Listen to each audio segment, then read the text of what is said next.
ગામમાં ભક્તોની સેના તૈયાર હતી. દરેકના દિલમાં એક જ વિશ્વાસ હતો, જય માં ચામુંડા, જય માં ચામુંડા. પરંતુ આ વખતનો દુશ્મન સામાન્ય નહોતો. અંધકાર દેવ હવે પોતાની સંપૂર્ણ શક્તિ બતાવવા તૈયાર હતો. અંધકાર દેવનો ભયાનક રૂપ. અચાનક આકાશ કાળો થઈ ગયો. વીજળી ગરજવા લાગી. જંગલમાંથી એક ભયંકર ગર્જના સંભળાય. હવે તમારો અંત નજીક છે. કાળા વાદળોમાંથી અંધકાર દેવનું વિશાળ સ્વરૂપ દેખાયું. તે પહેલા કરતા અનેક ગણો મોટો અને ભયંકર હતો. આંખોમાં આગ, આસપાસ કાળી ઉર્જાનું વાવાઝોડું. ગામના પણ વિજય શાંતિથી આગળ વધ્યો. મહાયુદ્ધની શરૂઆત. વિજય બોલ્યો, આજે સત્ય અને અંધકાર વચ્ચેનો અંતિમ યુદ્ધ છે. અંધકાર દેવનું રહસ્ય, તું અને તારી સેના મને હરાવી શકશે.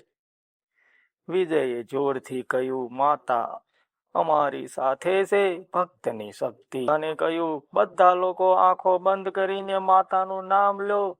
બધાએ એક સાથે જપ શરૂ કર્યો. જય માં ચામુંડા, જય માં ચામુંડા, જય માં ચામુંડા, જય માં ચામુંડા, જય માં ચામુંડા, જય માં ચામુંડા. જેમ જેમ જપ વધતો ગયો, એક દિવ્ય પ્રકાશ ફેલાવા લાગ્યો. અંધકાર દેવ ગુસ્સે ભરાઈ ગયો. બંધ કરો આ બધું, માતાનું ભયંકર અવતાર. અચાનક આકાશમાંથી એક તેજ પ્રકાશ ઉતર્યો. ઘંટો જોરથી વાગવા લાગ્યા. ચામુંડા માતાનો ભયંકર અવતાર પ્રકટ થયો. તેમનું સ્વરૂપ અત્યંત શક્તિશાળી હતું. ત્રિશુલ હાથમાં, આંખોમાં અગ્નિ. અંધકાર દેવ પણ થોડી ક્ષણ માટે ડરી ગયો. અંતિમ ટકરાવ. અંધકાર દેવે પોતાની આખી શક્તિ એકઠી કરી અને હુમલો કર્યો. માતાએ ત્રિશુલ ઊંચું કર્યું અને એક જ પ્રહારે પ્રકાશ અને અંધકાર વચ્ચે ભયંકર ટકરાવ થયો. આકાશ ગુંજી ઉઠ્યું. અંધકારનો અંત. એક જ ક્ષણે અંધકાર તૂટી ગયો. અંધકાર દેવ ચીસો પાડવા ગાયબ થઈ ગયો. સત્યની જીત થઈ. ગામમાં ફરી પ્રકાશ ફેલાયો. લોકો ખુશીથી ઝૂમી ઉઠ્યા. જય માં ચામુંડા, જય માં ચામુંડા, જય માં ચામુંડા. શાંતિ અને આશીર્વાદ. માતાની વિજયે આશીર્વાદ આપ્યો. તું અને તારા ભક્તોએ એકતા અને ભક્તિથી અંધકારને હરાવ્યો. વિજયે નમન કર્યું, માતા આ બધું તમારી કૃપા છે. મિત્રો, વાર્તાનો સંદેશ, સાચી ભક્તિ અને એકતા સૌથી મોટી છે. અંધકાર કેટલો પણ મોટો હોય, સત્ય હંમેશા જીતે છે. જય માં ચામુંડા, જય માં ચામુંડા. ભાગ 35 પૂર્ણ થયો. યુદ્ધના અંત. અને હવે આગળ ભાગ 36માં. નવી શાંતિ પછીનું રહસ્ય. નવી શક્તિનો જન્મ. માતાની નવી લીલા. મિત્રો, વિડીયો જોવા માટે લાઈક, કમેન્ટ, શેર જરૂર કરતા રહેજો. મળીશું બીજા વિડીયોમાં. ત્યાં સુધી જય માતાજી, જય માં ચામુંડા. અંધકાર દેવના અંત પછી ગામમાં અદ્ભુત શાંતિ છવાઈ ગઈ હતી. આકાશ સ્વસ્થ હતું. પવન મીઠો વહેતો હતો અને લોકોના ચહેરા પર ખુશી ઝળહળતી હતી. દરેકના હોઠ પર એક જ નામ હતું, જય માં ચામુંડા, જય માં ચામુંડા. પરંતુ વિજયના મનમાં એક જ વિચાર સતત ઘૂમતો હતો, શું હવે બધું પૂરું થઈ ગયું? શાંતિમાં છુપાયેલો સંકેત. એક રાત્રે વિજય મંદિરના આંગણે બેઠો હતો. ચાંદની રાતમાં બધું ખૂબ શાંત લાગતું હતું. અચાનક મંદિરનો દીવો ઝબૂકવા લાગ્યો. ઘંટ આપમેળે વાગવા લાગ્યા.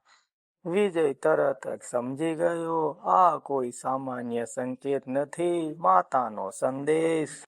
વિજયે આંખો બંધ કરી અને પ્રાર્થના કરી, હે માં, હવે શું કરવું? અચાનક તેને અંદરથી અવાજ આવ્યો, વિજય, અંધકારનો અંત થયો છે, પરંતુ એક નવી શક્તિ જન્મી રહી છે. વિજય ચોંકી ગયો. નવી શક્તિ, અજાણી ઉર્જાનો ઉદય.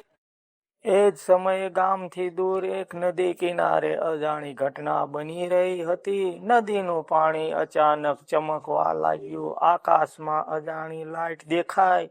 પાણીમાંથી એક જ તેજ પ્રકાશ બહાર આવ્યો.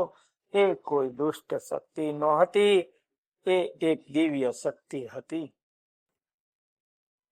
રહસ્યમય બાળકી. બીજા દિવસે ગામમાં એક નાની બાળકી આવી. તેના ચહેરા પર અદ્ભુત શાંતિ હતી અને આંખોમાં અજાણી ચમક. તે સીધી મંદિર તરફ ગઈ. વિજયે તેને જોઈ અને પૂછ્યું, બેટી તું કોણ છે? બાળકી સ્મિત કરીને બોલી, હું ત્યાંથી આવી છું જ્યાંથી તને સંદેશ મળ્યો. વિજય આશ્ચર્યમાં પડી ગયો. દિવ્ય રહસ્યનું ખુલ્યું.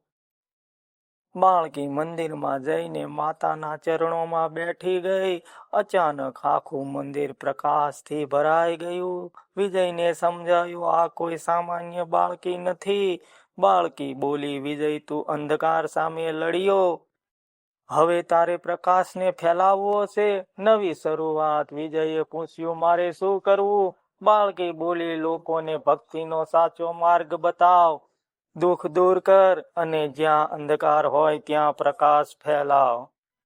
એવું કહીને બાળકી અચાનક ગાયબ થઈ ગઈ. વિજય સમજી ગયો, આ ચામુંડા માતાની નવી લીલા હતી. ગામમાં બદલાવ. તે દિવસ પછી ગામમાં એક નવી શરૂઆત થઈ. વિજય હવે લોકોની સેવા વધી ઉત્સવથી કરવા લાગ્યો. લોકો પણ ભક્તિમાં વધુ જોડાયા. ગામ હવે માત્ર એક ગામ નહોતું, એક પવિત્ર સ્થાન બની ગયું હતું. મિત્રો, વાર્તાનો સંદેશ. અંધકાર પછી હંમેશા પ્રકાશ આવે છે. સાચી ભક્તિ જીવનમાં શાંતિ અને સુખ લાવે છે. માતા પોતાના ભક્તોને હંમેશા સાચો માર્ગ બતાવે છે. જય માં ચામુંડા, જય માં ચામુંડા. ભાગ 36 પૂર્ણ થયો. આગળ ભાગ 37માં નવી ચમત્કારી ઘટના, દિવ્ય શક્તિનું વિસ્તરણ, માતાની વધુ રહસ્યમય લીલા જોવાનું ચૂકતા નહીં. મિત્રો, વિડીયો સારો લાગ્યો હોય તો લાઈક, કમેન્ટ, શેર કરવાનું ભૂલતા નહીં. મળીશું બીજો વિડીયોમાં. ત્યાં સુધી જય માતાજી.